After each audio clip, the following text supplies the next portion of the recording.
Learn with Hamza याकूब में खुश आमदीद।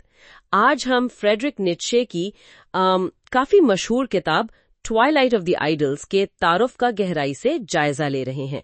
ये तारुफ ट्रेसी स्ट्रॉन्ग ने लिखा है। जी, और स्ट्रॉन्ग हमें बताते हैं कि ये किताब जो नीत्शे के आखिरी तख्लीकी दौर की पैदावार है, छोटी जरूर है मगर बहुत पुरअसर है। बिल्कुल। अच्छा, पहले एक मुख्तसर डिस्क्लेमर। ये गुफ्तगू तालीमी मकासद के लिए है और किताब की आसान वजाहत पेश करती है। कोई लफ्ज बे लफ्ज पढ़ना नहीं।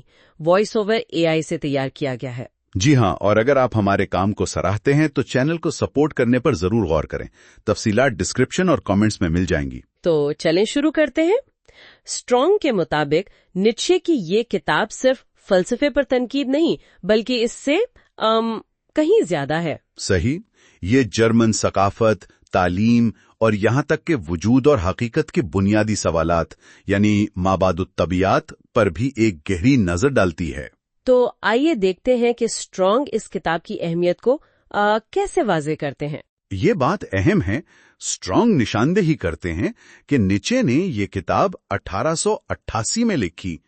ये उनकी जहनी सेहत के आखिरी फाल सालों में से एक था और ये उनकी गैर मामूली तख्लीकी तवानाई का सबूत है। अच्छा, 1888? जी, और स्ट्रॉन्ग के तज्जिये में जो मरकजी चीज है वो है नीत्शे का मशहूर हथौड़े का इस्तिआरा। हाँ, ये हथौड़ा, इसका जिक्र तो बहुत आता है। तो क्या ये सिर्फ तबाही का आला है, मतलब तोड़ फोड़ के लिए? नहीं नहीं, सिर्फ वो नहीं। स्ट्रॉन्ग कहते हैं कि ये एक तशखीसी आला भी है, एक तरह की ट्यूनिंग फोर्क समझ लें। अच्छा, ट्यूनिंग फोर्क, वो कैसे? यानी नीत्शे इस हथौड़े से बुतों पर जर्ब लगाते हैं। बुतों से मुराद मुआशरे के गहरे अकायद हैं, सकाफती मफरूजे हैं, अखलाकी इक़दार हैं, वो सब चीजें। जी जी। तो वो जर्ब लगाकर सुनते हैं कि आया वो अंदर से खोखले तो नहीं। ये जांचने का एक तरीका है कि किन नजरियात की बुनियाद कमजोर हो चुकी है। वाह, ये तो वाकई बहुत दिलचस्प नुक्ता है। स्ट्रॉन्ग नीत्शे के अंदाजे तहरीर पर भी बात करते हैं ना? वो कहते हैं कि उनका लहजा कैसा था? बिल्कुल, वो कहते हैं कि ये लहजा इश्तिआल अंगेज है, तंजिया है और यहाँ तक कि मौसीकी से भरपूर है। मौसीकी से भरपूर? इसका मकसद क्या था? सिर्फ चौंकाना? मकसद था जदीद यूरोपी सोच पर जो वहम और खुद फलेबियां गालिब आ गई थीं, उनको तोड़ना। और ये जो प्रोवोकेटिव टोन है, ये किताब के उन्वान में भी नजर आता है। ट्वाइलाइट ऑफ द आइडल्स, या जर्मन में गोट्सेनडैमरोंग। गेट्सेनडैमरोंग। जी, स्ट्रॉन्ग इसका मुवाजना वेगनर के मशहूर ओपेरा गोटर्सडैमरोंग से करते हैं, यानी देवताओं का जवाल। अच्छा, तो ये डेमेरोंग का लफ्ज यहाँ काफी मायने खेज लगता है। इसका मतलब क्या है? शाम? हाँ, डेमरोंग का मतलब शाम भी हो सकता है और सुबह का धुंधल का भी। तो ये इब्हाम अहम है। यानी ये वाज़ेह नहीं कि ये जवाल है या नई शुरुआत? बिल्कुल। क्या ये पुराने बुतों के जवाल की शाम है या किसी नई सुबह का आगाज? स्ट्रॉन्ग के मुताबिक नीत्शे का मकसद शायद ये दिखाना था कि इन खोखले पुराने नजरियात के साथ जीना अब मुमकिन नहीं रहा। चाहे आगे क्या हो, ये वाज़ेह ना भी हो। जी, चाहे मुस्तकबिल गैर यकीनी ही क्यों ना हो, तो हथौड़ा इन बुतों की असलियत जांचकर उस नामुमकिनियत को जाहिर करता है। और स्ट्रॉन्ग ये भी वाज़ेह करते हैं कि नीत्शे का इरादा था कि ये किताब उनके पिछले 8 साल के तनकीदी काम का खुलासा हो। ठीक है? जी हाँ, खुलासा भी, और सिर्फ खुलासा ही नहीं बल्कि उनके आने वाले बड़े मंसूबे, रीवैल्यूएशन ऑफ ऑल वैल्यूज, यानी तमाम इक़दार की असर-ए-नौ तश्कील, उसके लिए एक तमहीद भी। अच्छा, तो स्ट्रॉन्ग के तारुफ से ये बात सामने आती है कि नीत्शे को सिर्फ एक फलसफी के तौर पर नहीं देखना चाहिए, वो एक सकाफती निकाद भी हैं, नजरियात के फनकार भी। वो गोया स्टेज तैयार करते हैं कि कैसे नीत्शे पुराने फरसूदा नजरियात पर हमला करेंगे और जदीद सकाफत के, आप कह ले, मरकज में जो बीमारी है उसे बेनकाब करेंगे। तो अगर हम ट्रेसी स्ट्रॉन्ग के इस तारुफ को समेटें तो अहम नुकात क्या निकलते हैं? यही कि ये किताब नीत्शे का एक ताकतवर, मुख्तसर बयान है। फलसफे, सकाफत, तालीम, सब पर तनकीद है। जी, और हथौड़े का इस्तेमाल सिर्फ तखरीबकारी नहीं बल्कि तशखीस है, बुतों को जांचना। और किताब का लहजा वो जानबूझकर इश्तियार अंगेज रखा गया है। सही। स्ट्रॉन्ग हमें ये समझने में मदद देते हैं कि नीत्शे का मकसद सिर्फ पुराने नजरियात को गिराना नहीं था, वो जदीद सकाफत की बुनियादों पर सवाल उठा रहे थे, उनकी कमजोरियों को सामने ला रहे थे। तो ये तारुफ हमें तैयार करता है कि आगे चलकर नीत्शे किस तरह अपना फिलोसफियाना हथौड़ा इस्तेमाल करेंगे। बिल्कुल, न सिर्फ तबाह करने के लिए बल्कि बेदार करने, जांचने और शायद कुछ नया तख्लीक करने के लिए भी। स्ट्रॉन्ग की ये वजाहत हमें सोचने पर मजबूर करती है। यानी नीत्शे हमें सिर्फ नजरियात पर नहीं बल्कि इस बात पर भी गौर करने की दावत दे रहे हैं कि हम कुछ अकायद से क्यों चिमटे रहते हैं, चाहे वो खोखले ही क्यों न लगें। जी हाँ, ये सवाल पैदा होता है कि आज के दौर में ऐसे कौन से बुत हो सकते हैं जिन पर ज़र्ब लगाने से उनका खोखलापन जाहिर हो जाए। सोचने वाली बात है। यकीनन। इस गुफ्तगू में शामिल होने का शुक्रिया। अगर आपको ये नुकात सोचने पर मजबूर करने वाले लगे तो लाइक, शेयर और सब्सक्राइब करना ना भूलें। जी, आपकी हिमायत हमें इस तरह का गहरा मवाद लाने में मदद देती है। अगले बाब के जायजे के लिए देखते रहें। आज हम फ्रेडरिक नीत्शे की एक बहुत ही अहम और कुछ लोगों के लिए शायद मुतनाज़िया किताब आइडल्स का ज़वाल यानी ट्वाइलाइट ऑफ द आइडल्स के बिल्कुल शुरू के हिस्सों पर बात कर रहे हैं। जी हाँ, और ये हिस्से यानी मुतरजिम का नोट, पेश लफ्ज और फिर वो कहावतें, वो तीर, ये बहुत दिलचस्प हैं। बिल्कुल। तो आज हम यही देखेंगे कि ये इब्तिदाई चीजें नीत्शे के आप कह लें तरीकेकार और उनके पैगाम की बुनियाद कैसे रखती हैं। असल में ये हिस्से कारी को तैयार करते हैं।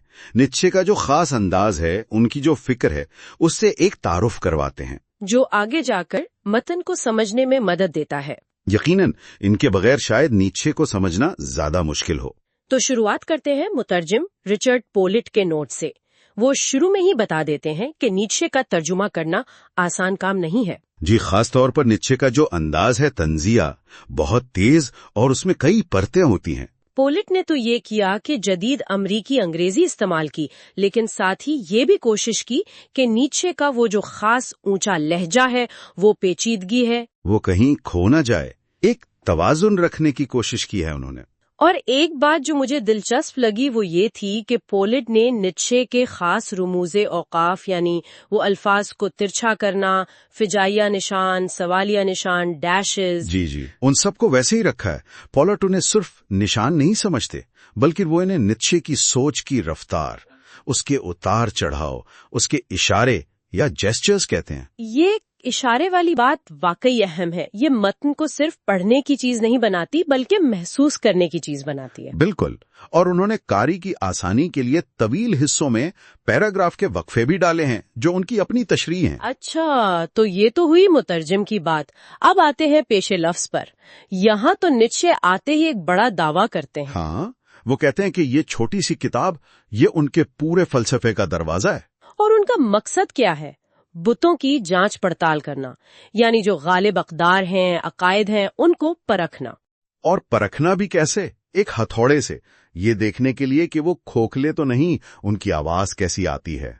उनका लहजा यहाँ बहुत बेबाक है, सीधी बात, कोई माजरत। बिल्कुल।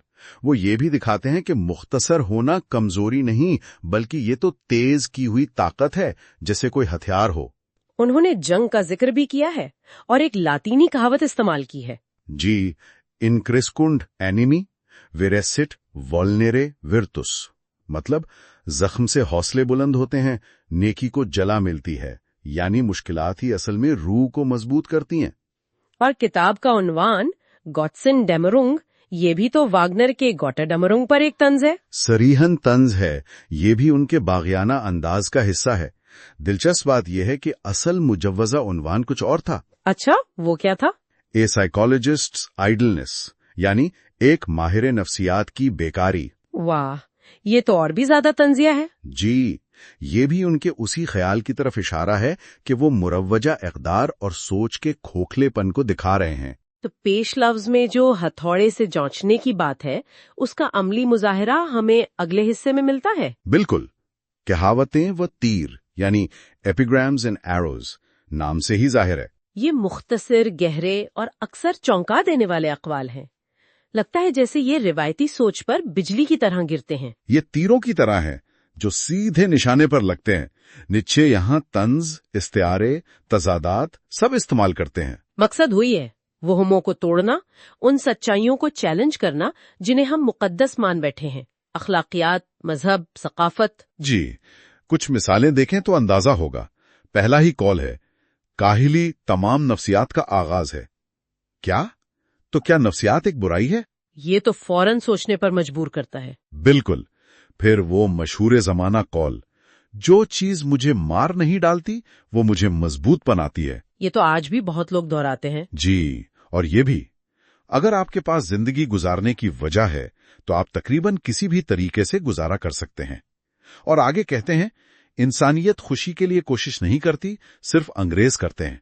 इसमें भी गहरा तंज है जिंदगी के माने और खुशी के तसव्वुर पर। और म्यूजिक के बारे में कहते हैं, मौसीकी के बगैर जिंदगी एक गलती होगी। ये भी बहुत खूब है। और एक और जो मुझे याद आ रहा है, सिर्फ चलते फिरते आने वाले ख्यालात की कोई कदर होती है। हाँ, ये जिस्मानी हरकत और सोच के ताल्लुक पर है। आजकल के लिए बहुत अहम बात है। और वो कॉल, मैंने अजीम इंसानों की तलाश की लेकिन मुझे हमेशा उनके नजरियात के बंदर ही मिले। ये भी बहुत सख्त बात है, आइडियलाइजेशन के खिलाफ। तो ये अक़वाल असल में नीत्शे के हथौड़े हैं, मुख्तसर, चौंका देने वाले और गहरी सोच पर उकसाने वाले। बिल्कुल, हर कॉल एक तरह का फिक्री झटका है। ये रिवायती सोच को चैलेंज करते हैं। तो खुलासा ये कि ये शुरू के हिस्से, मुतरजम का नोट, नीत्शे का बेबाक पेश लफ्ज और ये कहावतें व तीर, ये सब मिलकर हमें आगे आने वाले मतन के लिए तैयार करते हैं। जी, ये नीत्शे के खास अंदाज की बुनियाद रखते हैं। ज़वाहिर के पीछे देखना, सकाफती आदात पर हमला करना और कारी को एक आजाद, शायद खतरनाक सोच की तरफ बुलाना।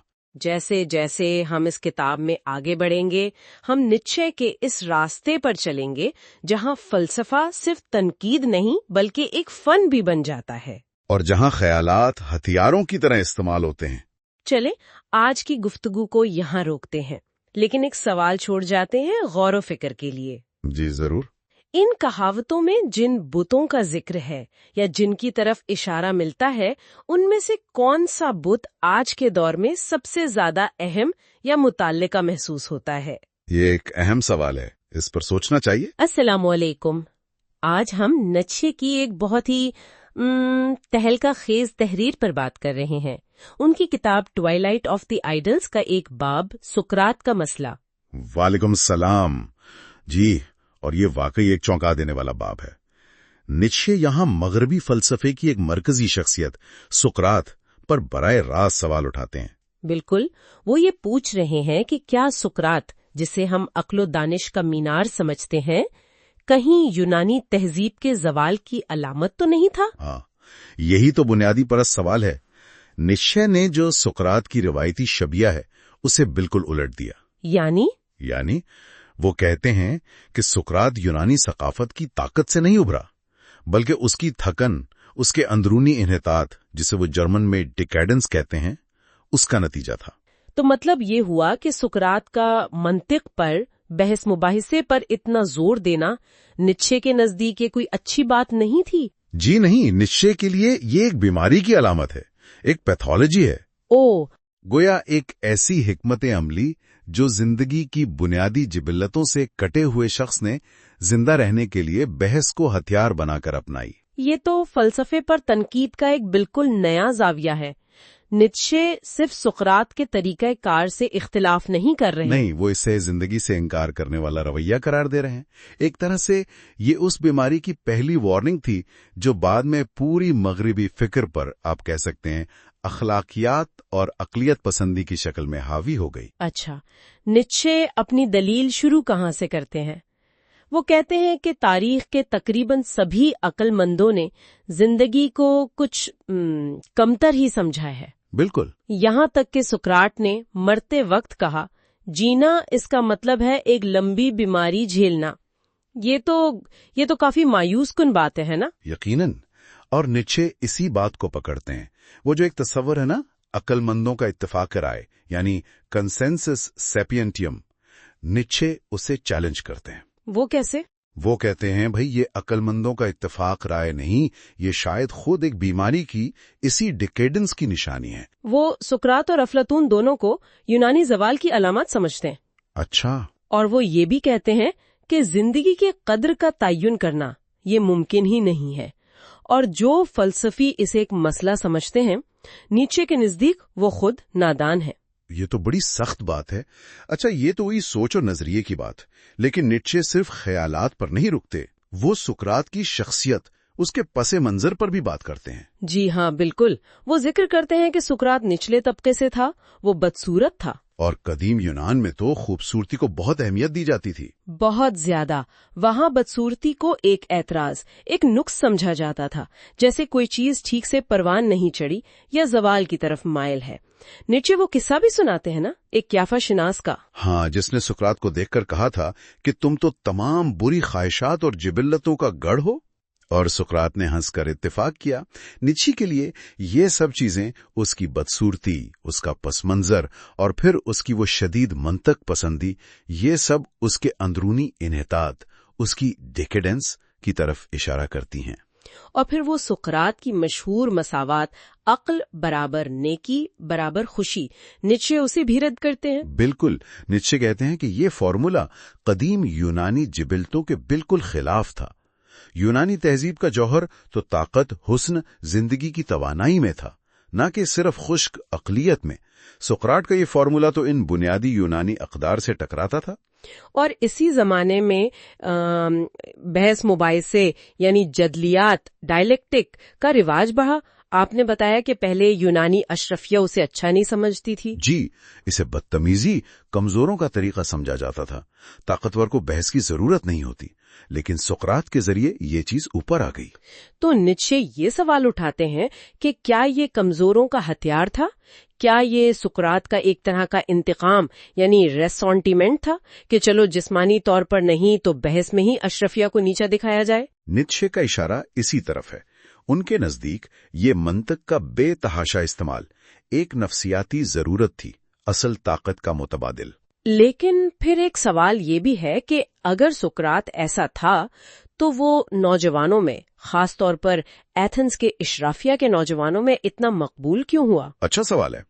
نیچے اس کا جواب بھی دیتے ہیں۔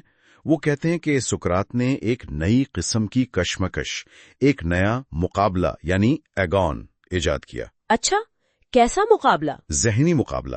وہ ایتھنز کے نوجوانوں کے لیے پہلا ذہنی شمشیر زن بن گیا۔ اس نے یونانیوں کی جو لڑاکا جبلت تھی نا، اسے بحث کے میدان میں استعمال کرنے کا راستہ دکھایا۔ اور دوسرا؟ نیچے اسے ایک بڑا عاشق، ایک ایروٹک شخصیت بھی مانتے ہیں، جس میں ایک خاص قسم کی کشش ہے۔ پھر نیچے آگے بڑھتے ہیں اور کہتے ہیں کہ سقراط نے محسوس کیا کہ مسئلہ صرف اس کا ذاتی نہیں ہے، پورا معاشرہ، پوری تہذیب اندر سے کھوکھلی ہو رہی ہے۔ جی، ہر طرف انحطاط تھا، جبلتیں بے لگام تھیں، انتشار تھا۔ نیچے کے الفاظ میں روح کا افریت، مونسٹرم ان اینیمو، عام ہو چکا تھا۔ تو سقراط نے اس کا حل کیا نکالا؟ سقراط نے کہا، جبلتیں ظالم بننا چاہتی ہیں، ہمیں ان کے مقابلے میں ایک زیادہ طاقتور ظالم ایجاد کرنا ہوگا، اور وہ ظالم تھی عقل۔ عقل بطور ظالم؟ ہاں، نیچے کے مطابق یہ ایک مجبوری تھی، آخری راستہ۔ یونانی فلسفیوں کا عقل پر یہ شدید اصرار ایک ایمرجنسی کو ظاہر کرتا تھا، یا تو تباہ ہو جاؤ یا پھر مذاق و خیز حد تک عقلی بن جاؤ۔ اور یہیں نیچے کی شاید سب سے گہری تنقید آتی ہے کہ انحطاط سے لڑنے کے لیے عقل کو اس طرح ہتھیار بنانا یہ خود انحطاط کی ایک اور شکل ہے۔ بالکل، یہی نیچے کا مرکزی نقطہ ہے۔ ان کے لیے جبلتوں کے خلاف جانا، ان سے لڑنا، یہی تو زوال کی تعریف ہے۔ وہ کہتے ہیں کہ جب تک زندگی صحت مند ہے، اوپر کی طرف جا رہی ہے، خوشی اور جبلت ایک ہی چیز ہیں۔ انہیں الگ کرنا، عقل کو جبلت پر مسلط کرنا، یہ خود زندگی کی توانائی کے خلاف ایک قدم ہے۔ جی ہاں، یہ زندگی سے انکار ہے۔ تو آخر میں نیچے یہ سوال اٹھاتے ہیں کہ کیا سقراط مرنے سے پہلے یہ سمجھ گیا تھا؟ اس کا وہ آخری پراسرار جملہ کہ وہ علاج کے بیوتا ایسکلیپیس کا ایک مرخوذ ہے۔ نیچے کا اشارہ یہی ہے کہ شاید سقراط کو آخر میں یہ احساس ہو گیا تھا کہ اس کی پوری زندگی، اس کا فلسفہ ایک لمبی بیماری تھی، और अब मौत ही उसका इलाज या डॉक्टर है, इसलिए वो एस्क्लेपियस का शुक्रगुजार था। तो खुलासा ये हुआ कि सुकरात का मसला में नीचे ये बहुत ही बड़ा जुर्रतमंदाना दावा कर रहे हैं कि मगरबी फलसफा जिसकी बुनियाद सुकरात पर रखी गई, शायद शुरू से ही जिंदगी से इनकार और इन्हितात के रास्ते पर चल निकला था। बिल्कुल, और ये सिर्फ सुकरात पर तनकीद नहीं है, ये एक वार्निंग है, एक इंतबाह है। नीत्शे हमें दावत दे रहे हैं कि हम इन चीजों पर दोबारा गौर करें जिन्हें हम सच्चाई, अक्ल, नेकी मानते आए हैं, उनकी बुनियादों को परखें। और ऐसा करते हुए वो फलसफे के एक बिल्कुल नए अंदाज का इम्कान पैदा करते हैं, एक ऐसा अंदाज जो जिंदगी को दबाता नहीं बल्कि इसकी भरपूर बेलाग तस्दीक करता है। जी, सुनने वालों के लिए एक आखिरी सवाल छोड़ जाते हैं। अगर नीत्शे की बात में वजन है और अक्ल खुद जवाल की अलामत हो सकती है, तो आज के दौर में जब हम अक्ल और मंतिक पर इतना इन्हिसार करते हैं, हम अपनी अक़दार, अपनी जिबलतों और सही व गलत के अपने पैमानों को कैसे जांचें? ये वो चुपता हुआ सवाल है जो नीत्शे का ये तज्जिया हमारे लिए छोड़ जाता है। खुश आमदीद। आज हम फ्रीडरिच नीत्शे की एक, कह सकते हैं, काफी चौंका देने वाली तहरीर का जायजा ले रहे हैं। ये उनकी किताब ट्वाइलाइट ऑफ द आइडल्स से है। चैप्टर का नाम है फलसफे में अक्ल, यानी रीजन इन फिलॉसफी। जी बिल्कुल, और ये वाकई एक जोरदार चैप्टर है। नीचे यहाँ सीधा मगरबी फलसफे की बुनियाद पर, मतलब अक्ल पर हमला करते हैं। हाँ, वो कहते हैं कि जिसे फलसफी अक्ल कहते हैं वो शायद असल में जिंदगी से, तब्दीली से, हत्ता कि जिस्म से खौफ की पैदावार है। तो आज हम इसी दलील को समझने की कोशिश करेंगे। चलिए शुरू करते हैं। बिल्कुल, नीचे की जो बुनियादी बात है वो ये है कि फलसफियों की ये अक्ल की पूजा, ये असल में हकीकत से भागने का एक तरीका है। हकीकत यानी ये बदलती हुई जो हम महसूस करते हैं वो दुनिया, वो इसे जिंदगी का इनकार कहते हैं। अच्छा, एक कोशिश कि हम किसी मुस्तकिल, ना बदलने वाले वजूद में पनाह ले लें, क्योंकि उन्हें बिकमिंग से, यानी उस मुसलसल बदलाव से जो असल हकीकत है, उससे डर लगता है। शुरू में ही नीचे एक खास बात नोट करते हैं फलसफियों की, उनमें तारीखी शऊर की कमी होती है और वो बिकमिंग से नफरत करते हैं। वो इसे इजिप्शियनिज्म कहते हैं, मिस्रियत, मतलब तसव्वुरात को ममी बना देना। हाँ बिल्कुल, उनका कहना है कि फलसफी जब किसी ख्याल को पकड़ते हैं तो उसकी जिंदगी निकाल देते हैं, वो उसे हमेशा के लिए फिक्स कर देते हैं, जैसे ममी। कोट करते हैं वो, जिन चीजों को भी फलसफियों ने हाथ लगाया है वो तसव्वुराती ममीज बन गईं। कोई हकीकी चीज उनके हाथों से जिंदा नहीं बच सकी।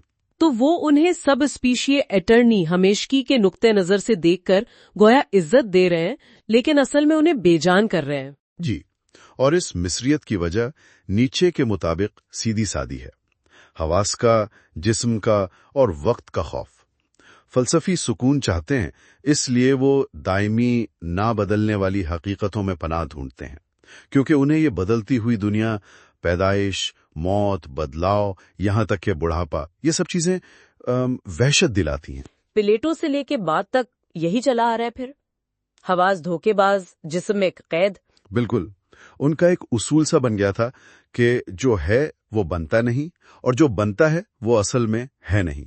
मतलब वजूद और तगय्युर, बिकमिंग, एक दूसरे की जिद हैं। अच्छा, तो इसका मतलब ये हुआ कि फलसफी कहते हैं कि हमारे हवास, हमारी सेंसेस हमें असली दुनिया के बारे में गलत बताती हैं और इसलिए वो इन हवास से, इस बदलाव से, हत्ता कि तारीख से आजादी चाहते हैं। जी हाँ, और जिस्म को तो वो बिल्कुल ही मंतिकी गलतियों का एक मजमुआ समझते हैं, एक जुनून, एक आइडी फिक्स कि वो तब्दीली दिखाते हैं, बल्कि इस हद तक कि वो चीजों को मुस्तकिल दिखाते हैं, जबकि बाकी फलसफी हवास को इसलिए रद्द करते थे कि वो कसरत और तब्दीली दिखाते थे। तो नीत्शे के लिए हवास झूठे नहीं हैं। नहीं, वो कहते हैं हवास झूठ नहीं बोलते, वो बिकमिंग दिखाते हैं, गुजरना, बदलना, और यही तो हकीकत है। फलसफियों की वो जो हकीकी दुनिया है वो एक फरेब है, जो जाहिरी दुनिया है वही असल में वाहिद दुनिया है। تو پھر حواس، جیسے وہ ناک کا ذکر کرتے ہیں کہ وہ کتنی حساس ہے، یہ سائنس کی بنیاد ہوئی. کیا وہ یہ کہہ رہے ہیں کہ اصل ترقی حواس کو رد کرنے میں نہیں بلکہ انہیں قبول کر کے بہتر بنانے میں ہے؟ جی بالکل. وہ سائنس کی اس لیے قدر کرتے ہیں کیونکہ وہ حواس کی شہادت پر ٹکی ہیں. باقی سب میٹا فزکس، تھیولوجی، سائیکالوجی، ایپسٹمولوجی، یہ سب ان کے لیے ابھی سائنس بنی نہیں ہیں. اور ایک اور بنیادی غلطی جو نیچے پکڑتے ہیں وہ ہے اول اور آخر کو ملا دینا. وہ کیسے؟ فلسفی جو اعلیٰ ترین تصورات ہیں، سب سے عام، سب سے خالی، جیسے خدا، وجود، اچھائی، سچائی، ان کو وہ شروع میں رکھتے ہیں، ابتدا میں، جیسے یہ کوزا سوئی ہوں، اپنی وجہ آپ. جبکہ نیچے کہتے ہیں یہ تو حقیقت کے بھاپ بن کے اڑنے والے آخری ریشے ہیں، یہ آخر میں آتے ہیں، شروع میں نہیں. یعنی یہ چیزیں بن نہیں سکتی ان کے لیے، انہیں ہمیشہ سے ہونا چاہیے. ہاں، فلسفی یہ تصور ہی نہیں کر سکتے کہ یہ اعلیٰ چیزیں وقت کے ساتھ بنی ہوں گی. اس کو وہ بیمار مکڑی بننے والوں کے دماغی امراض کہتے ہیں. اور پھر وہ اس غلطی کو زبان سے بھی جوڑ دیتے ہیں. یہ گرامر پر یقین والی بات کیا تھی؟ ہاں، یہ بھی بہت گہرا نقطہ ہے. نیچے اشارہ کرتے ہیں کہ ہماری زبان کا سٹرکچر ہی ایسا ہے جو ہر جگہ فاعل، سبجیکٹ اور فعل، ورب ڈھونڈتا ہے. یہ ہمیں میں پر یقین کرنے پر اکساتا ہے. ایک مستقل میں، ایک جوہر، ایک سبسٹنس. پھر ہم اسی میں کے ماڈل کو باقی دنیا پر لاگو کرتے ہیں اور شے کا کانسیپٹ بنا لیتے ہیں. ہر جگہ وجود کو وجہ کے طور پر ٹھوس دیتے ہیں. اچھا. اسی لیے وہ مذاق میں کہتے ہیں مجھے ڈر ہے کہ ہم خدا سے اس لیے پیچھا نہیں چھڑا پا رہے کیونکہ ہم ابھی تک گرامر پر یقین رکھتے ہیں. زبان ہمیں ایک خاص قسم کی میٹا فزکس پر مجبور کرتی ہے. واقعی یہ تو سوچنے والی بات ہے. تو اپنے اس پورے تجزیے کو وہ آخر میں 4 نکات میں جمع کرتے ہیں. جی، وہ 4 تھیسس پیش کرتے ہیں جو اس پوری تنقید کا نچوڑ ہیں. پہلا، جن وجوہات کی بنیاد پر اس دنیا کو ظاہری کہا گیا ہے وہی اصل میں اس کی حقیقت کا ثبوت ہیں. اس کے علاوہ کوئی اور حقیقت ثابت نہیں ہو سکتی. ٹھیک. دوسرا، جن خصوصیات کو چیزوں کا حقیقی وجود کہا گیا ہے جیسے نابدلنا، دائمی ہونا، وہ اصل میں عدم، نان بینگ یا لا شے، نتھنگنس کی نشانیاں ہیں. حقیقی دنیا صرف اس اصل دنیا کی مخالفت کر کے بنائی گئی ہے. یہ ایک قسم کا اخلاقی بصری دھوکہ ہے. Moral optical illusion. صحیح. تیسری بات، اس دنیا کے علاوہ کسی دوسری بہتر دنیا کی کہانیاں گھڑنا بیکار ہے سوائے اس کے کہ یہ زندگی کو بدنام کرنے، اس سے نفرت کرنے کا ایک طریقہ ہو، ایک قسم کا بدلہ. اور چوتھا یہ کہ دنیا کو حقیقی اور ظاہری میں تقسیم کرنا، چاہے وہ مسیحیت کا طریقہ ہو یا کانٹ کا، یہ ہمیشہ زوال کی علامت ہے. یہ گھٹتی ہوئی زندگی، کمزور ہوتی ہوئی قوت حیات کا اشارہ ہے. تو اگر ہم اس سب کو سمیٹیں تو نیچے عقل کو بالکل ختم نہیں کر رہے ہیں بلکہ وہ کہہ رہے ہیں کہ عقل کی قدر کو، اس کی جگہ کو دوبارہ متعین کرنے کی ضرورت ہے. وہ چاہتے ہیں کہ سوچ زندگی سے، جسم سے، تجربے سے جڑی ہو، نہ کہ ان سے الگ کہیں اوپر کھڑی ہو. بالکل صحیح. نیچے کا بنیادی پیغام یہی ہے کہ فلسفے کو حقیقت سے بھاگنا نہیں چاہیے، اسے حقیقت کے ساتھ پوری طرح سے جبلی طور پر رقص کرنا چاہیے. ٹوائلائٹ آف دی آئیڈلز کا عنوان اور ان کا وہ مشہور ہتھوڑا، یہ بتوں کو توڑنے کے لیے ہے، سوچ کو تباہ کرنے کے لیے نہیں بلکہ اسے جگانے کے لیے ہے تاکہ وہ زندگی کو، اس ظاہری دنیا کو قبول کر سکے. یہ واقعی ایک بالکل الگ اپروچ ہے فلسفے کی طرف. آخر میں ایک سوال جو ذہن میں آتا ہے وہ یہ کہ کس حد تک ہماری زبان، ہماری گرامر، ہمارے حقیقت کے تصور کو شیپ کرتی ہے. کیا ہم واقعی انجانے میں ان ممی بنائے گئے تصورات میں قید ہیں جن کا نیچے ذکر کر رہے تھے؟ اس پر ضرور سوچئے گا. ہم جلد ہی ٹوائلائٹ آف دی آئیڈلز کے اگلے حصوں پر بات کریں گے جہاں نیچے مغربی سوچ کے مزید بتوں پر اپنا ہتھوڑا چلاتے ہیں. آج ہم نیچے کے فلسفے میں غوطہ لگا رہے ہیں، خاص طور پر ان کی کتاب بتوں کا زوال سے. ایک بہت ہی اہم حصہ ہے ایک غلطی کی تاریخ. جی، اور یہ حصہ دراصل مغربی فلسفے کی ایک بنیادی سوچ یعنی ایک حقیقی دنیا کے تصور پر سوال اٹھاتا ہے. بالکل. نچے بتاتے ہیں کہ کیسے صدیوں تک فلسفے ایک ایسی دنیا کے پیچھے بھاگتے رہے جو اس ہماری جیتی جاگتی بدلتی ہوئی دنیا سے الگ اور زیادہ سچی ہو. اور نیٹشے کے نزدیک یہ صرف کوئی علمی بحث نہیں تھی، یہ زندگی سے، جسم سے اور تبدیلی سے ایک طرح کا خوف تھا. عقل کے نام پر زندگی سے فرار۔ تو آج ہم اسی غلطی کے سفر کو دیکھیں گے، افلاطون سے لے کر نیچے تک یہ خیال کیسے بدلا اور آخر میں مسترد کیوں ہوا۔ ہاں، یہ بڑا دلچسپ فکری سفر ہے۔ تو شروع کرتے ہیں افلاطون سے۔ نیچے کے مطابق سب سے پہلی شکل کیا تھی اس حقیقی دنیا کی؟ نیچے کہتے ہیں کہ یہ بہت سادہ اور پر اعتماد شکل تھی، یعنی حقیقی دنیا صرف دانا نیک لوگوں کے لیے ہے، وہ اس میں رہتے ہیں، وہ خود ہی وہ دنیا ہے۔ گویا افلاطون کہہ رہا ہو میں افلاطون ہی سچائی ہوں۔ ہاں، کچھ ایسا ہی، مطلب علم اور نیکی براہ راست حقیقت تک رسائی ہے۔ یہ وہ مقام تھا جہاں سے نیچے کے مطابق حواس اور اس بنتی بگڑتی دنیا کو کمتر سمجھنے کا آغاز ہوا۔ اچھا، پھر اگلا مرحلہ نیچے عیسائیت کا ذکر کرتے ہیں۔ جی، یہاں خیال تھوڑا بدل جاتا ہے۔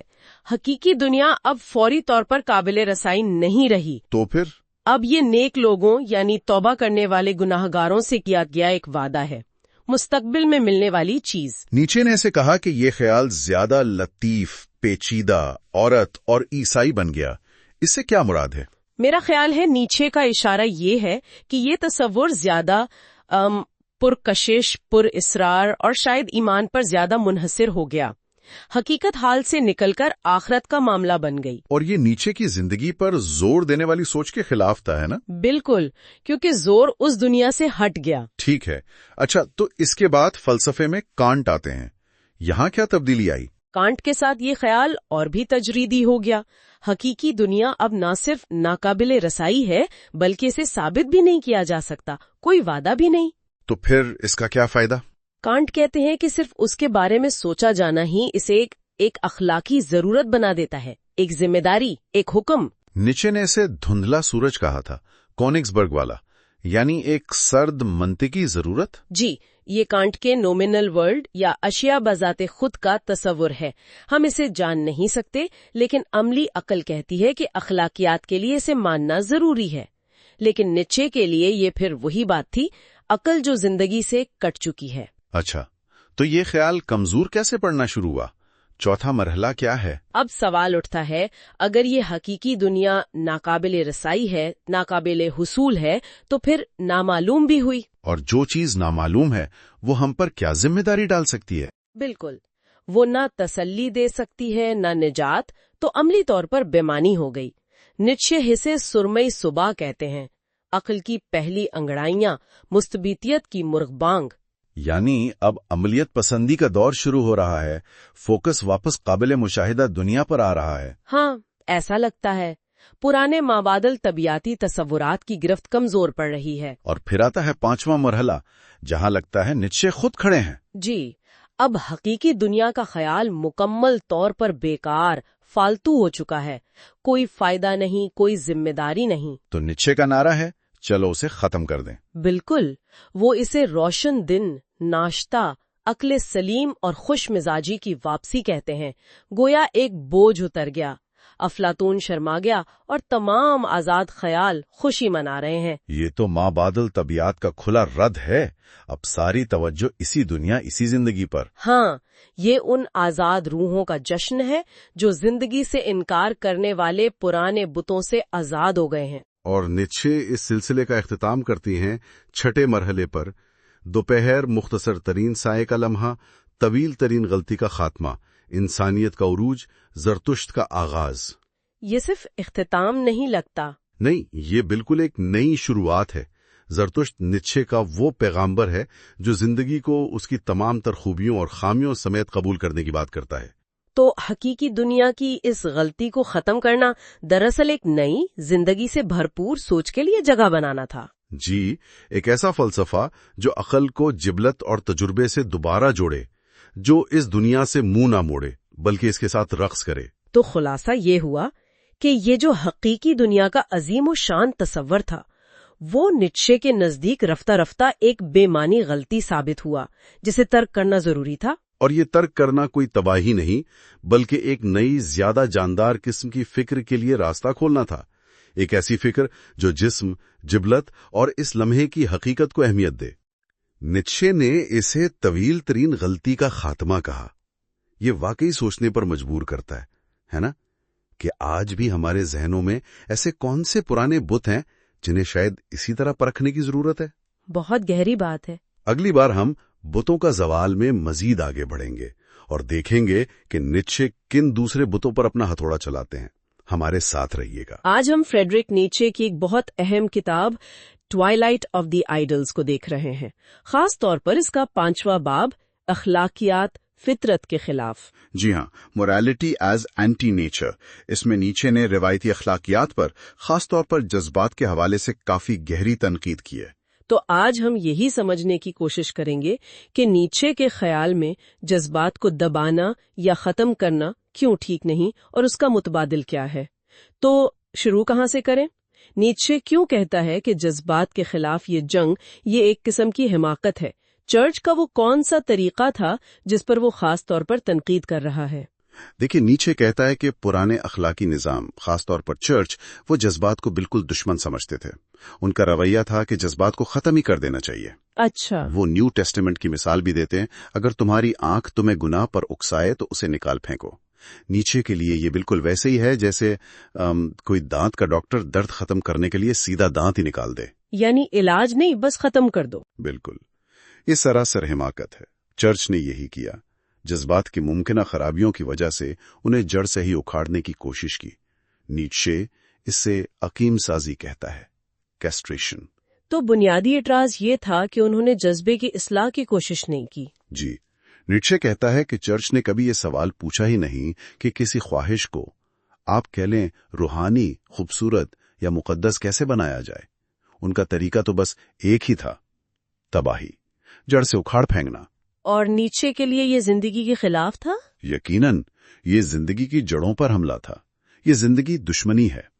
और वो ये भी कहता है कि ये जो इंतहा पसंदी है, हवास के खिलाफ इतनी शदीद नफरत, ये अक्सर कमजोर इरादे वाले लोगों की निशानी होती है, जवाल पजीर डीजेनरेट लोगों की। अच्छा, तो अगर जज्बात को जड़ से उखाड़ना जिंदगी दुश्मनी है, तो नीचे मुतबादिल क्या देता है? ये जो रूहानी बनाने या स्पिरिचुअलाइजेशन का तस्वुर है, इसका क्या मतलब है? जज्बात के साथ फिर करना क्या चाहिए? ये नीत्शे के फलसफे का एक बहुत अहम हिस्सा है। रूहानी बनाने का मतलब ये नहीं कि जज्बे को खत्म कर दो, बल्कि उसकी तवानाई को, उसकी सिमत बदल दो, उसे मुस्बत, तख्लीकी या आप कह लें आला मकासद की तरफ मोड़ दो। कोई मिसाल? हाँ, वो दो बहुत अच्छी मिसालें देता है। पहली, जिनसियत को रूहानी बनाना, उसे वो मोहब्बत कहता है, और नीत्शे उसे ईसाइयत पर एक बहुत बड़ी फतह समझता है, क्योंकि ईसाइयत ने तो जिनसियत को दबाने की ही कोशिश की थी। मोहब्बत यानी जिनसियत की रूहानी शक्ल, दिलचस्प। और दूसरी मिसाल? दूसरी मिसाल वो भी काफी गैर रिवायती है। दुश्मनी को रूहानी बनाना है। दुश्मनी को? यानी दुश्मनी में भी कुछ मुस्बत हो सकता है? नीत्शे के मुताबिक हाँ। मतलब ये कि दुश्मन रखने की कदर को समझना, उसे एक तामीरी कुव्वत में बदलना। देखिए, चर्च तो चाहता था कि उसके दुश्मन तबाह हो जाएं, लेकिन नीत्शे कहता है कि बाज़ औक़ात मुखालिफ कुव्वत का मौजूद रहना हमारे अपने फायदे में होता है। कैसे? वो कहता है कि हम यानी गैर अखलाकी लोग चर्च के कायम रहने में अपना फायदा देखते हैं। क्यों? क्योंकि ये मुखालिफत हमें मजबूत बनाती है, खुद को समझने में मदद देती है। सियासत में भी देखें, एक ज़हीन किस्म की दुश्मनी ज्यादा बामकसद हो सकती है। अक्सर पार्टियां समझती हैं कि मुखालिफ पार्टी का थोड़ा बहुत होना उनकी अपनी बका के लिए जरूरी है। वाह, ये तो वाकई बिल्कुल अलग सोच है। अच्छा, इसी से जुड़ी बात, नीचे फितरत मुखालिफ इखलाकियात यानी एंटी नेचुरल मोरालिटी के बारे में क्या कहता है? इसका जिंदगी की जिबलत से क्या ताल्लुक बनता है? देखें, नीत्शे कहता है कि जो भी सेहतमंद अखलाकियात होती हैं ना, वो जिंदगी की बुनियादी जिबलत से निकलती हैं, इंस्टिंक्ट ऑफ लाइफ से, और इसी की खिदमत करती हैं। सही, उसके बिल्कुल बरक्स फितरत मुखालिफ इखलाकियात यानी वो तमाम इखलाकियात जो अब तक पढ़ाई गईं, जिनकी इज्जत की गई, जिनकी तबलीग हुई, वो जिंदगी की जिबलतों के खिलाफ हैं, उनकी मजम्मत करती हैं, कभी छुपकर, कभी खुलेआम। जैसे वो कौल खुदा दिल में देखता है। हाँ, नीत्शे कहता है कि जब ये अखलाकियात ये कहती है ना, खुदा दिल में देखता है, तो ये असल में जिंदगी की निचली और आला दोनों तरह भी ख्वाहिशात को नहीं कह रही होती है, ये जिंदगी की जिबलतों को रद्द कर रही होती है। तो क्या ये फितरत मुखालिफ अखलाकियात ये खुद किसी खास किस्म की जिंदगी की अलामत है? जी हाँ, नीत्शे के नजदीक ये अखलाकियात ये असल में जवाल पजीर, कमजोर, थकी हुई जिंदगी की अलामत है। ये जिंदगी से इनकार है, बिल्कुल जैसे शोपेनहावर की बात थी, जिंदा रहने की ख्वाहिश की नफी। ये जवाल की जिबलत है, डेकेडेंस इंस्टिंक्ट, जो खुद एक हुक्म बन जाती है कि तबाह हो जाओ। तो इसका मतलब ये हुआ कि नीत्शे के ख्याल में ये कहना कि इंसान को ऐसा होना चाहिए या उसे बदलने की कोशिश करना ये बेकार है। तो फिर अखलाकियात का असल मकसद क्या होना चाहिए? बिल्कुल, नीत्शे कहता है कि ये कहना कि इंसान को ऐसा होना चाहिए, ये बहुत सादा बात है। हकीकत तो ये है कि इंसानों की बेशुमार किस्में हैं। हर फर्द तकदीर का हिस्सा है, फितरत का एक टुकड़ा है। किसी से ये कहना कि खुद को बदलो, ये तो ऐसे है जैसे आप पूरी कायनात से कहें कि सब कुछ बदल दो, माजी को भी बदल दो। तो जो अखलाकियात सिर्फ मजम्मत करती है? हाँ, वो अखलाकियात जो जिंदगी को नहीं देखती, बस अपने उसूलों की बुनियाद पर मजम्मत करती है। नीत्शे कहता है कि ये जवाल पजीर लोगों की एक गलती है जिसने बहुत नुकसान पहुंचाया है। उसके बिल्कुल बरक्स नीत्शे खुद को और अपने जैसे सोचने वालों को गैर अखलाकी कहता है, इमोरलिस्ट्स। यानी वो लोग जो अखलाकियात के रवायती तस्वुर को नहीं मानते? जी, वो कहते हैं कि हम लोग जिंदगी को उसकी तमाम अक़साम, तमाम पेचीदगियों के साथ समझने और कबूल करने के लिए तैयार हैं।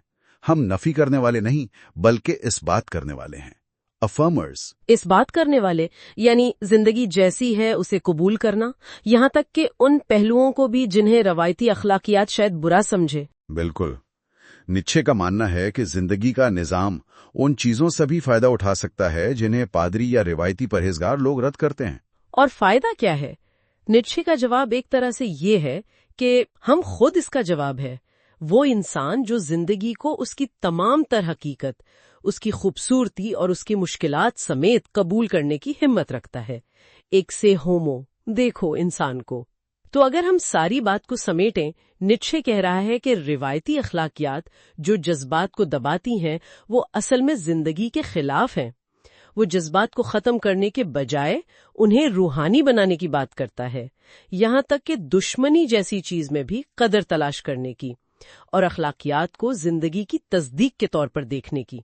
वाकई ये बहुत गहरी बातें हैं। यकीनन नीत्शे की फिक्र हमेशा चैलेंज करती है। और ये हमें शायद एक सवाल के साथ छोड़ जाता है, क्या हम हकीकत से, जिंदगी से, जैसी वो है अपनी तमाम तर नामुकम्मलियत, तब्दीली और खूबसूरती के साथ, क्या हम उससे मोहब्बत कर सकते हैं बगैर किसी अफसानवी सहारे के, बगैर किसी बेहतर दुनिया के तसव्वुर के? ये एक बड़ा चैलेंज है जो नीत्शे हमारे सामने रखता है। हमारे साथ रहिएगा क्योंकि हम ट्वाइलाइट ऑफ द आइडल्स की मजीद गहराइयों में जाएंगे और देखेंगे कि नीत्शे किस तरह फलसफे को जिंदगी के साथ एक ज्यादा पुरजोश और निडर ताल्लुक के तौर पर पेश करता है। आज हम फ्रेडरिक नीत्शे की मशहूर किताब बुतों का गुरूब यानी ट्वाइलाइट ऑफ द आइडल्स की एक बहुत ही, आप कह ले, चौंका देने वाले बाब पर बात कर रहे हैं। ये छठा बाब है, 4 अजीम मुगालते। जी, और नीत्शे यहाँ उन बुनियादी गहरी गलतियों की निशानदेही करते हैं जो उनके ख्याल में हमारी पूरी सोच, हमारे आलमी नजरिए की बुनियाद है। और दिलचस्प बात यह है कि वो कहते हैं कि इन गलतियों की जड़ कोई मंतकी भूल चूक नहीं, बिल्कुल नहीं, बल्कि इखलाकी तासुबात, मजहबी अकीदा और शायद हमारे अंदर कहीं छुपा हुआ खौफ है। तो गोया हमने दुनिया को समझने के लिए अक्ल से ज्यादा वहम का सहारा लिया है। हाँ, नीत्शे का यही मौकिफ है। वो इन गलतियों को, इन वहमों को बेनकाब करना चाहते हैं ताकि हम मौरूसी तोहम परस्ती और खास तौर पर जुर्म, सजा, जिम्मेदारी जैसे तस्वुरात से आजाद हो सकें। वो दिखाना चाहते हैं कि हमारी सोचने की आदतें किस तरह इन तस्वुरात से जुड़ी हुई हैं। जी बिल्कुल, मजहब, अखलाकियात, माबादत तबियत, ये सब इन्हीं गलतियों पर मबनी है। ठीक है, तो आइए फिर इन 4 अजीम मुगालतों को एक एक करके देखते हैं।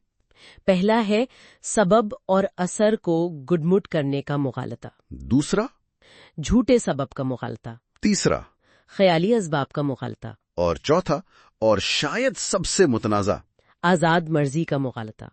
चलें पहले से शुरू करते हैं। सबब और असर को उलट देना। नीत्शे उसे अक्ल की हकीकी बदनवानी कहते हैं। मतलब देखें, उसकी वो एक क्लासिकी मिसाल देते हैं कोरनारो की। एक शख्स था जिसने बहुत लंबी उम्र पाई और उसने किताब लिखी कि इसकी लंबी उम्र और अच्छी सेहत का सबब उसकी कम खुराकी थी। अच्छा, तो उसने कम खाने को वजह बताया। जी, लेकिन नीत्शे कहते हैं कि असल बात उलट थी। कोरनारो का मेटाबॉलिज्म, उसका जिस्मानी निजाम कुदरती तौर पर सुस्त था। ये असल सबब था, जिसका असर ये था कि वो कम खाता था। वो ज्यादा खा ही नहीं सकता था। ओ, यानी उसने असर को सबब समझ लिया। बिल्कुल। और नीत्शे कहते हैं कि मजहब और अखलाकियात यही गलती करते हैं। वो कहते हैं ऐसा करो वैसा ना करो तो खुश रहोगे, सेहतमंद रहोगे। जबकि नीत्शे के नजदीक जो शख्स फितरतन अपनी कॉन्स्टिट्यूशन की वजह से खुश या सेहतमंद है, ये सबब है, उसके आमाल अच्छे होते हैं, ये असर है। यानी नेकी लंबी उम्र का इनाम नहीं, बल्कि शायद लंबी उम्र या सेहत एक खास किस्म की तबीयत का नतीजा है। हाँ, यूं कह लें, खूबी खुद अमल से पहले आती है। बहुत दिलचस्प। अच्छा, अब आते हैं दूसरे मुगालते पर, झूठा सबब। नीत्शे कहते हैं कि हम समझते हैं कि हम सबब को अंदरूनी हकायक जैसे कि हमारी मर्जी, नियत या हमारा मैं के जरिए जानते हैं। जी, ये वो आम फहम है जिस पर हम सब यकीन रखते हैं कि हमारे अंदर कोई इरादा है जो हमारे अमल का सबब बनता है। लेकिन नीत्शे इन सबको रद्द कर देते हैं। वो कहते हैं ये पूरी अंदरूनी दुनिया वहमों से भरी हुई है। वहमों से मतलब हमारा इरादा कुछ नहीं करता? उनके मुताबिक मर्जी या इरादा किसी अमल के साथ आता है, उससे पहले नहीं, और ना ही उसका सबब बनता है। ये बस एक साथ होने वाला एहसास है। और नियत या मुहर्रिक वो अक्सर असल, गहरी, शायद लाशऊरी वजूहात को छुपाने वाले सतही बहाने होते हैं। और मैं, सेल्फ, वो भी एक कहानी है, एक फिक्शन जो हम अपने आमाल को समझने के लिए घड़ते हैं। नीत्शे का बड़ा दावा है कि कोई खालिस ज़हनी असबाब नहीं होते। ओहो, तो हमने पूरी दुनिया की जो तस्वीर बनाई है कि ये असबाब, इरादों, जहनों की दुनिया है, वो शायद हमारे अपने अंदरूनी वहमों की बुनियाद पर है। जी हाँ, नीत्शे का यही तज्जिया है। ठीक है, अब तीसरा मुगालता, ख्याली असबाब। ये क्या चीज है? इसके लिए नीत्शे ख्वाब की मिसाल इस्तेमाल करते हैं। फर्ज करें आप सो रहे हैं और दूर कहीं तोप चलने की आवाज आती है। ये असल सबब है। लेकिन ख्वाब में क्या होता है, आप शायद आवाज सुनने से पहले ही एक पूरा मंजर देख लेते हैं, जंग हो रही है, गोलाबारी हो रही है। ये है ख्याली सबब, जो आपका जहन इस आवाज की वजाहत के लिए फौरन घड़ लेता है। अच्छा, यानी जहन आने वाले एहसास या वाक़े की पहले से ही एक कहानी बना लेता है। बिल्कुल। और नीत्शे कहते हैं कि जागते हुए भी हम बिल्कुल यही करते हैं। जब हमें कोई गैर वाज़ेह सा एहसास होता है, अच्छा या बुरा, जिसकी वजह हमें फौरन मालूम नहीं होती, तो हम जल्दी से कोई मानूस, जानी पहचानी वजह उससे जोड़ देते हैं। जैसे अगर तबीयत बेचैन है तो हम सोचते हैं शायद किसी ने नजर लगा दी, या ये किसी गुनाह की सजा है, या मौसम खराब है। ये सब ख्याली असबाब हैं। और अगर खुशी महसूस हो रही है तो हम उसे खुदा की मेहरबानी, अपनी किसी नेकी का फल, या ईमान, उम्मीद, मोहब्बत जैसी मसीही खूबियों से जोड़ देते हैं। तो ये भी असल में एहसासात की गलत तशरीह हुई। हम असल सबब जानने की कोशिश करने के बजाय फौरन कोई आसान वजाहत ढूंढ लेते हैं। बिल्कुल। नीत्शे कहते हैं कि मजहब और अखलाकियात की पूरी नफ्सियात इसी गलती पर मबनी है, नाखुशगवार को गुनाह से और खुशगवार को नेकी या फजल से जोड़ना। ये तो वाकई सोचने पर मजबूर करता है। अच्छा, और आखिरी चौथा मुगालता, आजाद मर्जी यानी फ्री विल। ये तो एक ऐसा तसव्वुर है जिस पर हमारा पूरा कानूनी, अखलाकी, समाजी निजाम खड़ा है। जिम्मेदारी, सजा, जजा। जी हाँ, और इसीलिए नीत्शे इसे इलाहियात दानों का सबसे खतरनाक, सबसे बदनाम जमाना हरबा करार देते हैं। हरबा? किस मकसद के लिए? नीत्शे के नजदीक इंसानों को जिम्मेदार ठहराने के लिए। और जिम्मेदार क्यों ठहराना है?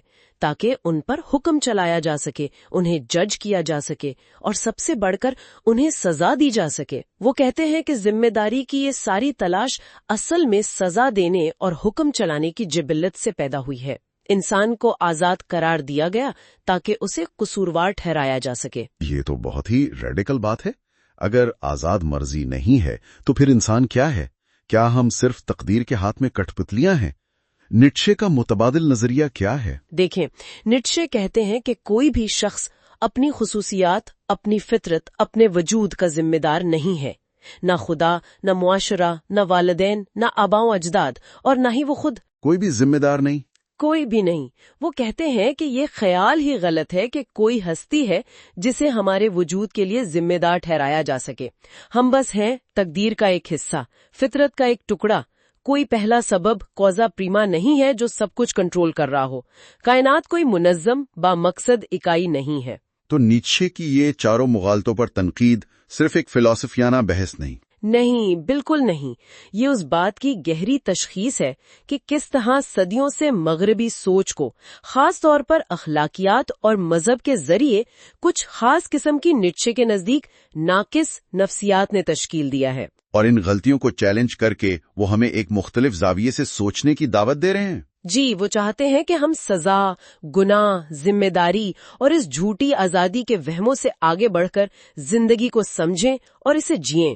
یہ صرف سچائی کا سوال نہیں، بلکہ وجود کو سمجھنے کے زیادہ صحت مند، زیادہ زندگی سے بھرپور، زیادہ اثباتی طریقوں کا سوال ہے۔ تو آخر میں نیچے کا بنیادی نقطہ کیا ٹھہرتا ہے؟ ان کا ایک بہت مشہور قول ہے اسی باب میں، کسی کو ذمہ دار نہیں ٹھہرایا جاتا، دنیا ایک اکائی نہیں، خدا کا انکار کر کے ہم ذمہ داری کا انکار کرتے ہیں، صرف اسی طرح ہم دنیا کو نجات دلاتے ہیں۔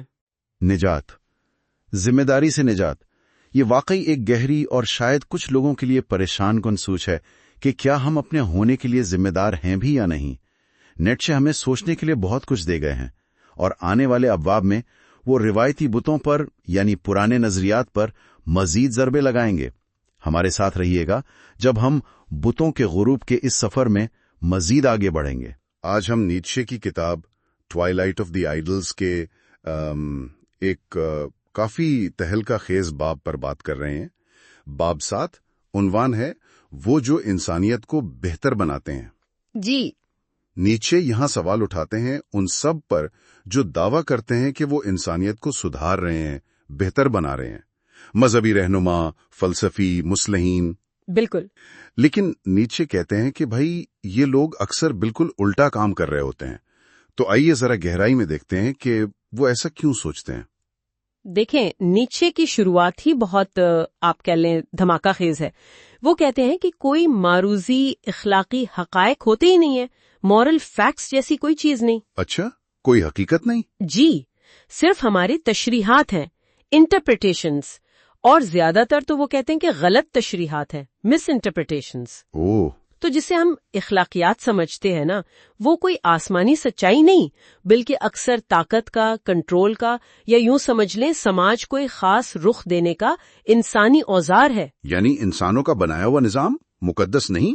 بالکل، وہ اسے ایک علامتی زبان کہتے ہیں جو کسی تہذیب کی اندرونی حالت دکھاتی ہے، اگر کوئی سمجھ سکے۔ یہ تو بہت ہی انقلابی سوچ ہے۔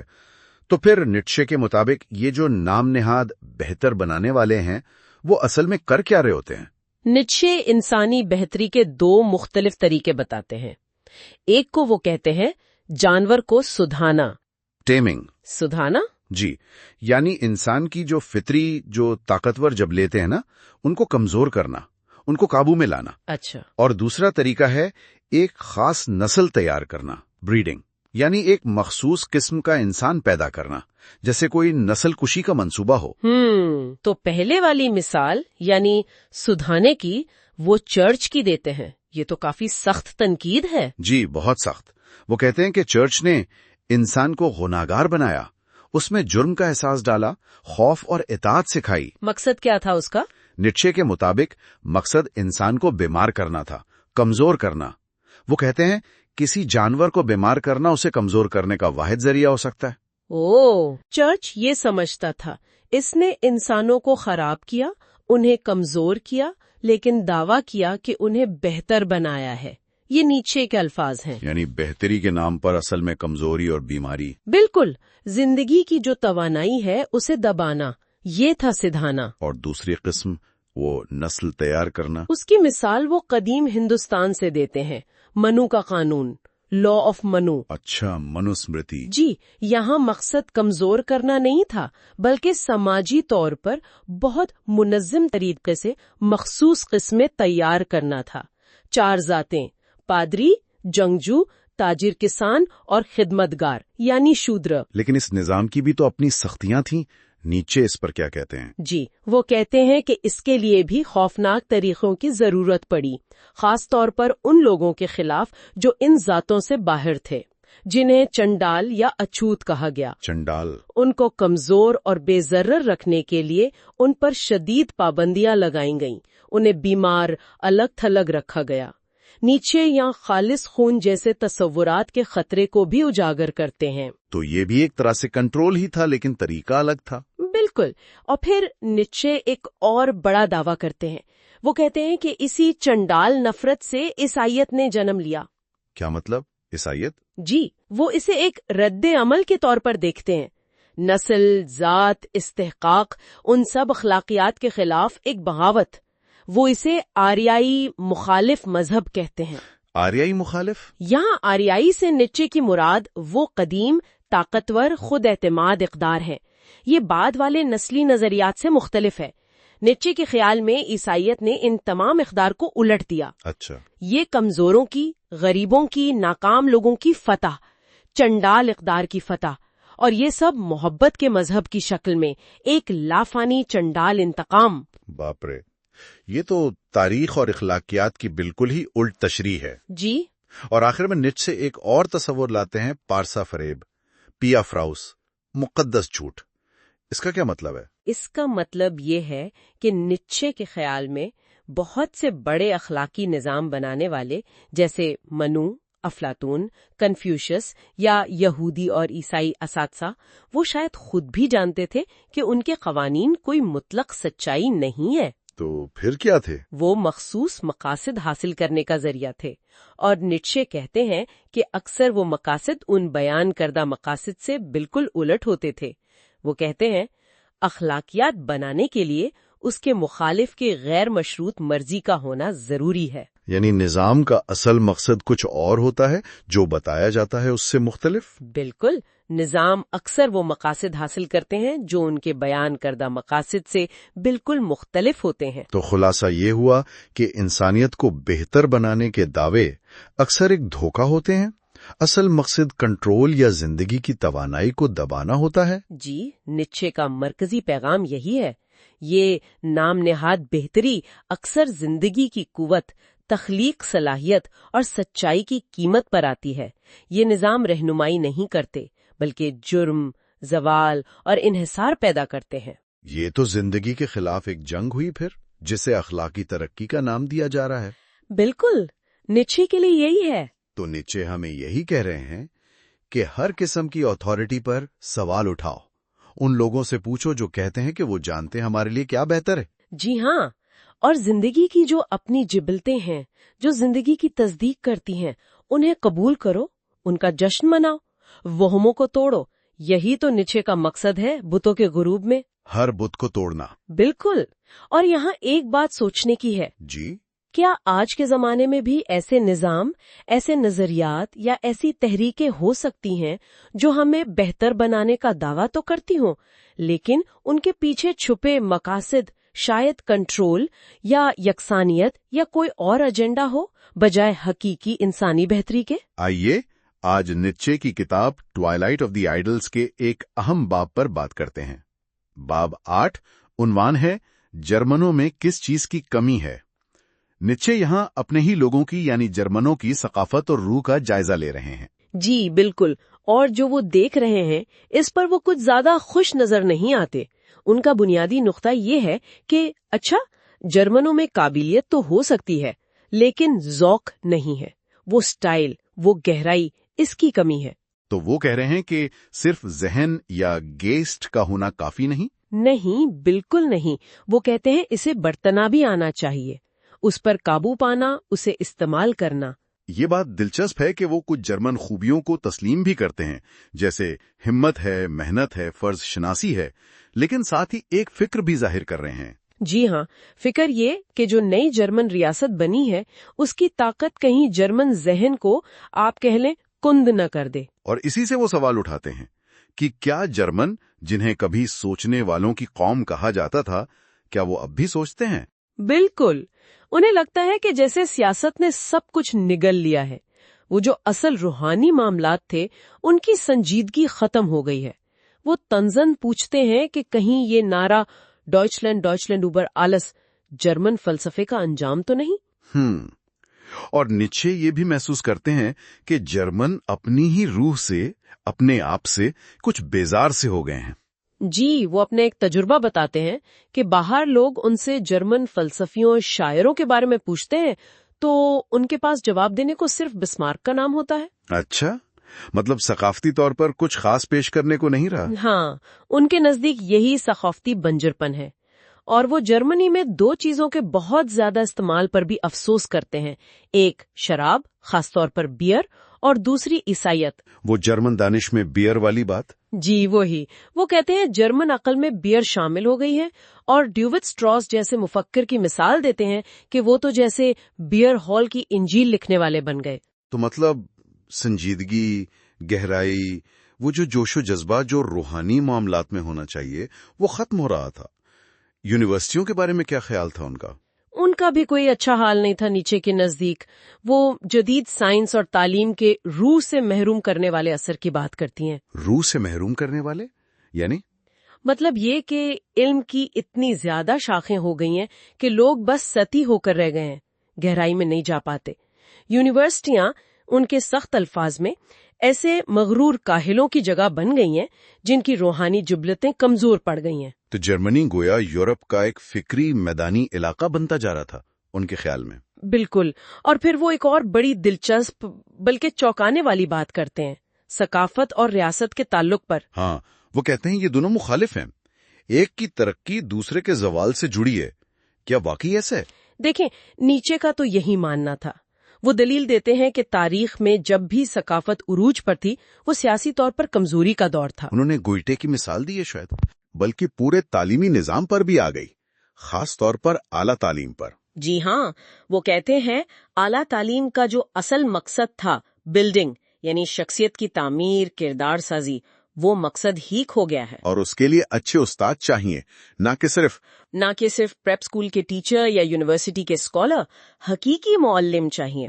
اور نیچے تو یہ بھی کہتے ہیں کہ اعلیٰ تعلیم سب کے لیے نہیں ہونی چاہیے، اسے جمہوریت زدہ نہیں کرنا چاہیے، یہ کچھ خاص لوگوں کا حق ہے۔ وہ لاطینی جملہ بھی استعمال کرتے ہیں، پلکرم ایسپی پاکورم ہومنم۔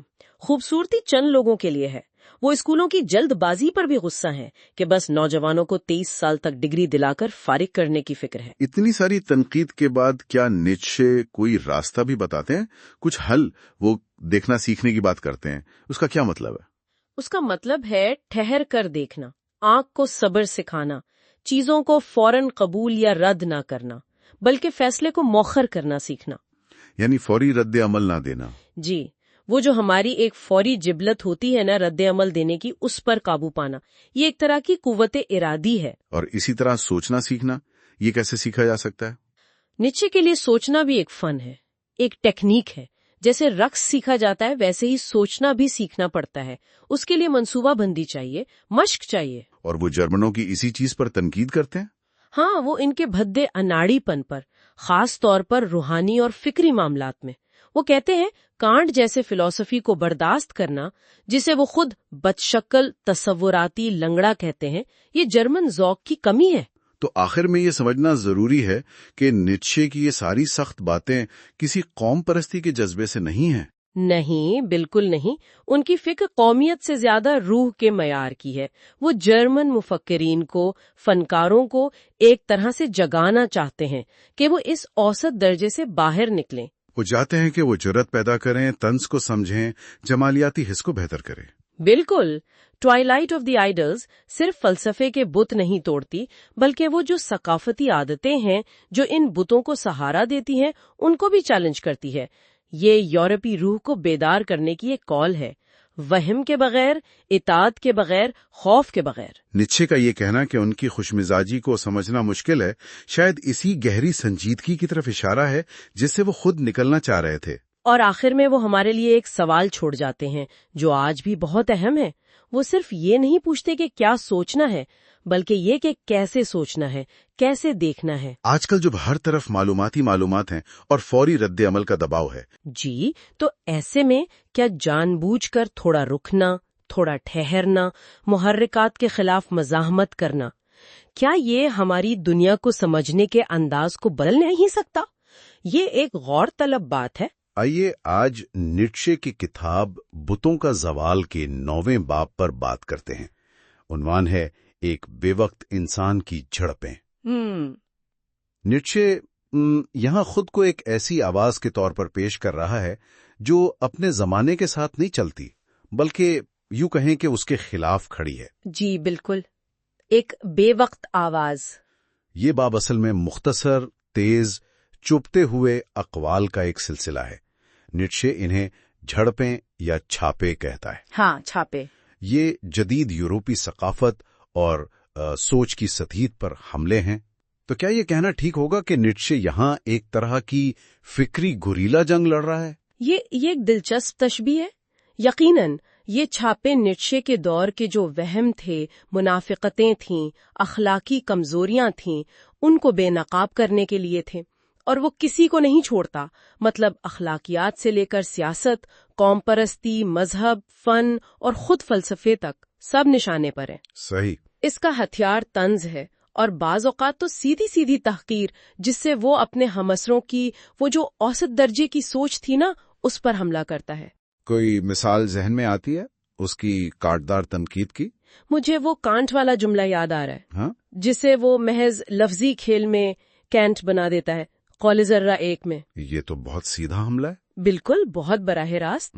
اور یہ صرف فلسفیوں تک ہی نہیں ہے، وہ جارج ایلیٹ جیسی ادیبہ پر بھی تنقید کرتی ہے نا۔ اچھا، کس بات پر؟ کہ خدا کو ترک کرنے کے بعد بھی وہ مسیحی اخلاقیات سے چمٹے ہوئی ہیں۔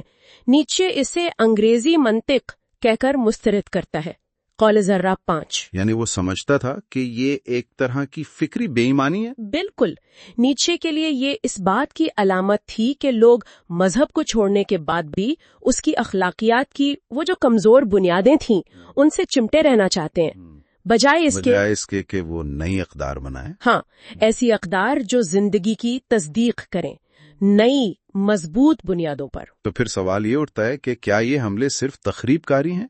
کیا نیٹشے کا مقصد محض ہر چیز کو گرا دینا تھا، یا ان چھاپوں میں کوئی تعمیری پہلو بھی ہے؟ یہ بہت اہم نکتہ ہے۔ دیکھیں، نیٹشے کا مقصد صرف مسمار کرنا نہیں تھا، وہ ان حملوں کے ذریعے دراصل دانشورانہ جرت، جمالیاتی طاقت اور ایماندارانہ غور و فکر کی ضرورت پر زور دے رہا تھا۔ اچھا، تو وہ راستہ صاف کر رہا تھا ایک طرح سے، ہاں۔ جب وہ رینان جیسے مفکرین پر تنقید کرتی ہے کہ وہ بظاہر آزاد خیال ہے مگر اندر سے وہ پادری ہیں، قول زرین 2، یا سینٹ بیوو کو مردانہ روحوں سے کینہ رکھنے والا کہتی ہے، تو وہ اصل میں فکری بزدلی اور منافقت کو نشانہ بنا رہی ہے۔ سمجھ گیا۔ تو یہ بے وقت چھاپے صرف اشتعال انگیزی نہیں ہیں، یہ فلسفیانہ رکاوٹیں ہیں جن کا مقصد نئی اقدار اور زیادہ آزاد روحوں کے لیے جگہ بنانا ہے۔ یقیناً، بالکل یہی بات ہے۔ وہ قاری کو چیلنج کرتی ہے کہ بھائی یہ جو آرام دہ جھوٹ ہے نا، ان کو چھوڑو اور دنیا کا سامنا کرو، ایک ہتھوڑے جیسی ایمانداری سے۔ ہتھوڑے جیسی ایمانداری، واہ! ہاں، اس کی انسان دوستی کی اخلاقیات پر تنقید، قول زرین 37 دیکھ لیں، یا آزادی کے بارے میں اس کا تصور۔ ہاں، وہ بھی بہت دلچسپ ہے۔ جو محض پابندیوں کا نہ ہونا نہیں ہے، بلکہ خود ذمہ داری اور مزاحمت پر مبنی ہے، قول زرین 38۔ یہ سب اسی رویے کی عکاسی کرتے ہیں۔ وہ مروجہ نظریات کو جڑ سے اکھاڑ پھینکنا چاہتی ہے۔ تو جیسے جیسے کتاب اپنے اختتام کی طرف بڑھتی ہے، یہ باب نیٹشے کی باغیانہ روح کا ایک قسم کا منشور سا لگتا ہے۔ وہ نہ سمجھوتا کرنے کو تیار ہے، نہ کسی کی خوشامد کرنے کو۔ جی بالکل، اور وہ ہمیشہ ان چیزوں کی بنیادیں ہلانے پر تلی رہتی ہے جنہیں دوسرے لوگ بس بغیر سوال کے قبول کر لیتے ہیں۔ جیسے اس کی جدیدیت پر تنقید، قول زرین 39، یا اس کا یہ دعویٰ کہ جسے ترقی سمجھا جاتا ہے وہ دراصل زوال ہے، قول زرین 43۔ یہ تو بہت سخت باتیں ہیں۔ ہاں، یہ سب اسی بے چین بے وقت روح کی مثالیں ہیں. وہ مستقل طور پر بے اطمینانی پیدا کرنا چاہتی ہے، سوچنے پر مجبور کرنا چاہتی ہے. یہ واقعی سوچنے پر مجبور کرتا ہے، خاص طور پر آج کے دور میں جہاں معلومات کا ایک سیلاب ہے اور ہر طرف سے مطابقت پیدا کرنے کا، ہم آہنگ ہونے کا دباؤ ہے. ایسے میں ایک بے وقت مفکر ہونے کا کیا مطلب ہو سکتا ہے؟ کیا آج ہمیں ایسی جھڑپوں کی، ایسے حملوں کی شاید پہلے سے بھی زیادہ ضرورت ہے جو ہماری اجتماعی خود اطمینانی کو، ہمارے آرام دہ یقین کو چیلنج کر سکیں؟ یہ ایک بڑا سوال ہے جس پر غور کرنا چاہیے. لرن وتھ حمزہ یعقوب میں خوش آمدید. شروع کرنے سے پہلے ایک چھوٹی سی یاد دہانی. یہ مواد صرف تعلیمی مقاصد کے لیے ہے. یہ میرے اپنے الفاظ میں ایک وضاحت ہے، متن کا لفظ بلفظ مطالعہ نہیں. اگر آپ کو یہ سلسلہ کارآمد لگتا ہے تو پلیز چینل کو سپورٹ کرنے پر غور کریں. اگر آپ بیرون ملک ہیں تو ممبر بن سکتے ہیں، یا پاکستان میں ہے تو تفصیل میں RAST ID دی گئی ہے. تو آج ہم نیچے کی کتاب ٹوائلائٹ آف دی آئیڈولز کے بالکل آخری باب پر بات کر رہے ہیں. باب 10، میں قدیم لوگوں کا کس بات کا مکروز ہوں. یہ ایک طرح سے نیچے کا قدیم یونان اور روم کے ساتھ اپنے تعلق کا خلاصہ ہے. جی بالکل. لیکن یہ کوئی سیدھی سادھی تعریف نہیں ہے نا؟ وہ تو ایک تنقیدی نظر سے دیکھ رہا ہے. بالکل، یہ تنقیدی وارث والی بات بہت اہم ہے. نیچے قدیم مفکرین کی اخلاقیات یا ان کے سسٹمز میں اتنی دلچسپی نہیں رکھتا. تو پھر کس چیز میں؟ اس کی توجہ ان کی طاقت پر ہے، ان کے انداز بیان کی پختگی، ان کی ہمت، اور سب سے بڑھ کر زندگی کی طرف ان کی جو گہری جبلت تھی نا، اس پر ہے. وہ سمجھتا تھا کہ یہ چیزیں جدید دور نے کھو دی ہیں. اچھا. اور اس سلسلے میں میرا خیال ہے وہ رومیو کا خاص ذکر کرتا ہے، سسرو اور ہارس جیسے لوگ. جی ہاں، رومیو کا انداز بیان. نیچے ان کے جامع، ٹھوس اور پراثر سٹائل کا بہت قائل تھا. جامع اور ٹھوس مطلب کم الفاظ میں زیادہ بات؟ بالکل. وہ ہارس کا مشہور جملہ بھی استعمال کرتا ہے، ایرے پیرینیس، یعنی کون سی سے زیادہ پائیدار. مطلب ایسا انداز جو وقت کی کسوٹی پر پورا اترے.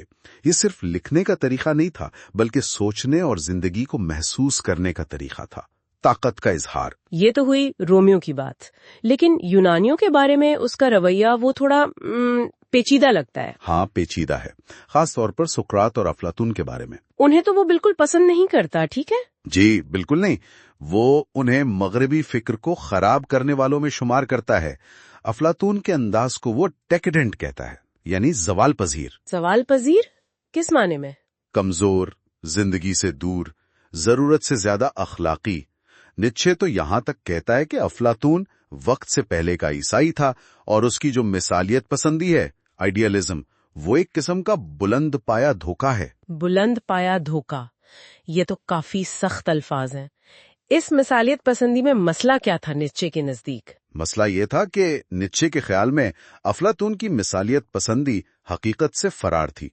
اس نے ایک اصل دنیا، عالم مثال کا تصور دیا جو اس دنیا سے بہتر ہے. نیچے کہتا تھا یہ اس دنیا کی مشکلات، اس کی تبدیلی کو قبول کرنے سے انکار ہے. یعنی زندگی کی نفی؟ ہاں بالکل، زندگی کی نفی. وہ کہتا تھا افلاطون حقیقت کا سامنا کرنے سے ڈرتا ہے. تو پھر اس ڈر کے مقابلے میں نیچے کسے کھڑا کرتا ہے؟ کون ہے جو حقیقت کا سامنا کرتا ہے؟ توسیڈائیڈیز، مشہور یونانی مورخ. اچھا، مورخ کو؟ بالکل. نیچے کے لیے یہ سوفسٹ کی حقیقت پسند ثقافت کا عروج تھا جو سقراط اور افلاطون سے پہلے تھی. توسیڈائیڈس حقیقت سے ڈرتا نہیں، اس پر قابو پاتا ہے. تو اس کا مطلب ہے نیچے یونانیوں کی وہ جو روایتی تصویر ہے نا، خوبصورت روحیں یا سنہری اصول والی، اسے رد کر رہا ہے. جی بالکل. وہ کہتا ہے ان کی اصل جبلت افلاطون کی مثالیت پسندی نہیں، بلکہ طاقت کی خواہش، ول ٹو پاور تھی. طاقت کی خواہش؟ ہاں، زندگی کی اپنی توسیع کی، غلبہ پانے کی بنیادی توانائی. اور اس توانائی کا سب سے بڑا اظہار وہ ڈیونیسز میں دیکھتا ہے. ڈیونیسز یعنی وہ دیوتا جو شراب، وجد، فطرت کی طاقت سے جڑا ہے. نیچے کے لیے اس کی کیا اہمیت تھی؟ دیکھیں، نیچے کے لیے ڈیونیسین جذبہ صرف مستی یا بے خودی نہیں ہے.